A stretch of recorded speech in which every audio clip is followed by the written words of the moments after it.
Like Ireland, Korea has changed an awful lot in the last 30 years since I came here. And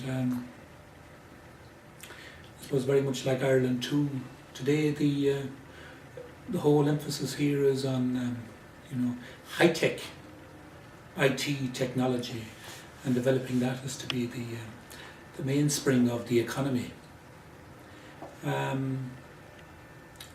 I suppose going back to Ireland, when I go back, people often ask me what it's like coming back, and one of the images I always share is it's like we're travelling in a highway in Korea in a car, and you arrive in Ireland and you get on a bicycle in terms of the internet access and IT, technology, and the speed with which things happen around here.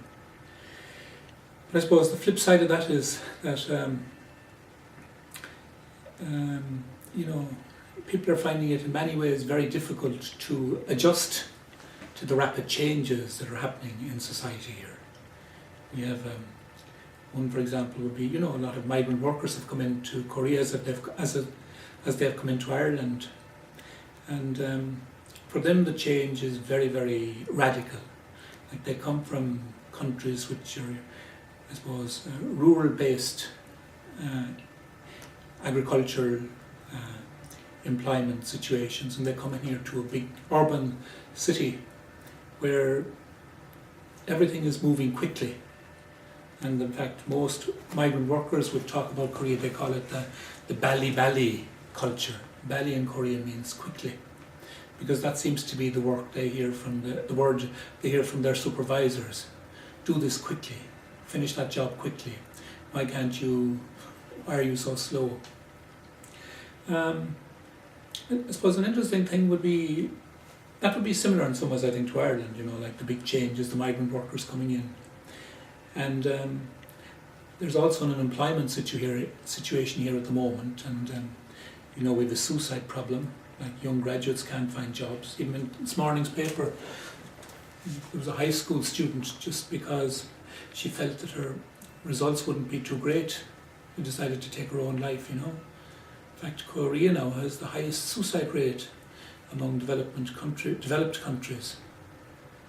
But another point of, you can talk about similarities or differences is the role of the church at the moment in this here country. And I suppose there's a huge contrast between the Catholic Church in Korea and the Catholic Church in Ireland at this particular moment in history.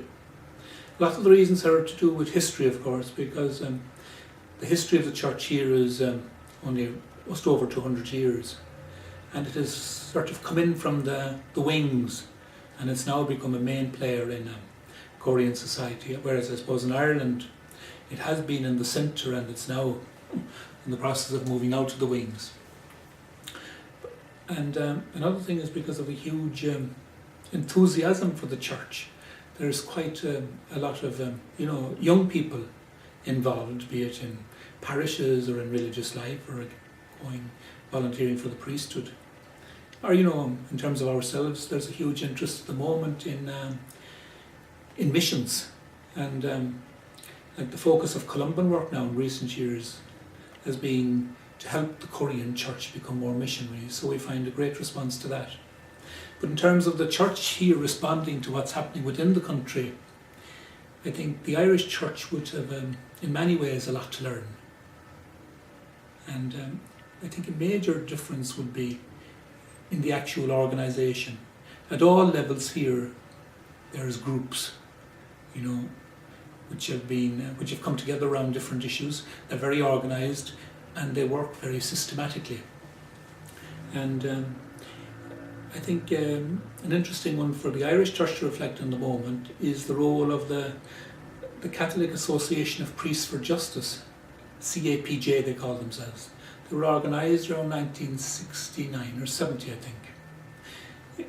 They're very, it's not recognised by the Church, but they're a very powerful group in Korea. They have priests from all the dioceses and the religious orders, and they take up issues which in many ways the bishops are hesitating to look at.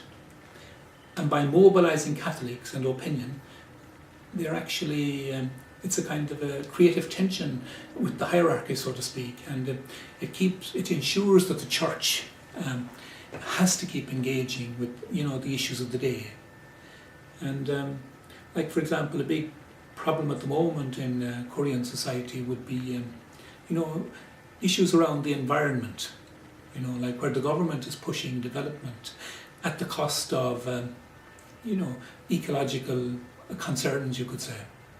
Like they're building, they have a big scheme to straighten rivers and promoting, I suppose they want to build up a transport system using rivers. But what they're actually doing is dredging rivers, building dams, and in the process there's an awful lot of local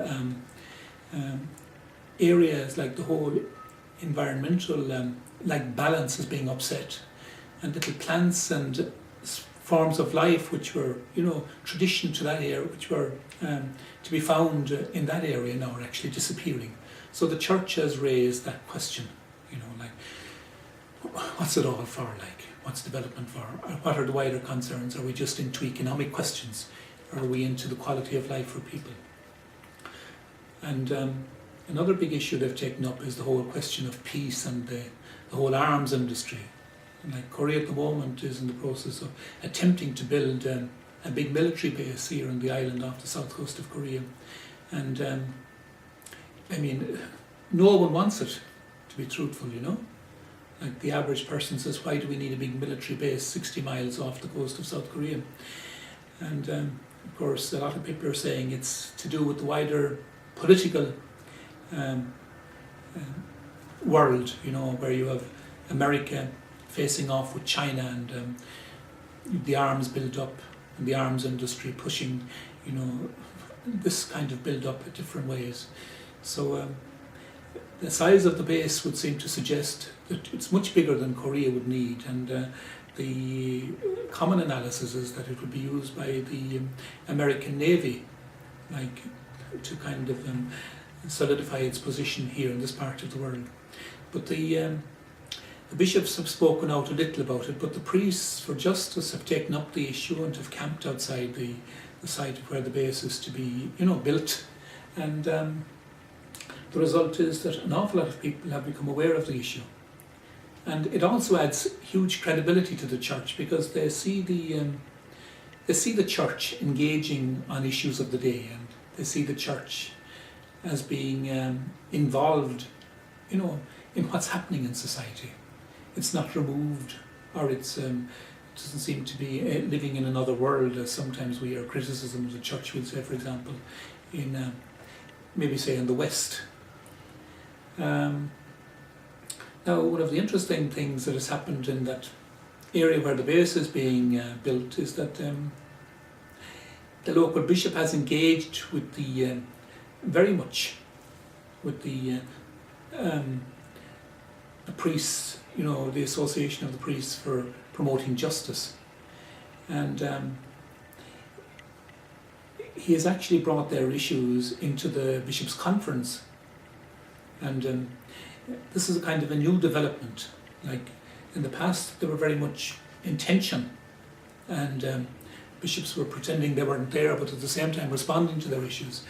But now there's actually dialogue happening, and the bishops, for example, at their last meeting have decided to really promote the whole thing of the social teaching of the church, and put it there and make it part of the catechesis, or make it part of the everyday life of the church here in Korea.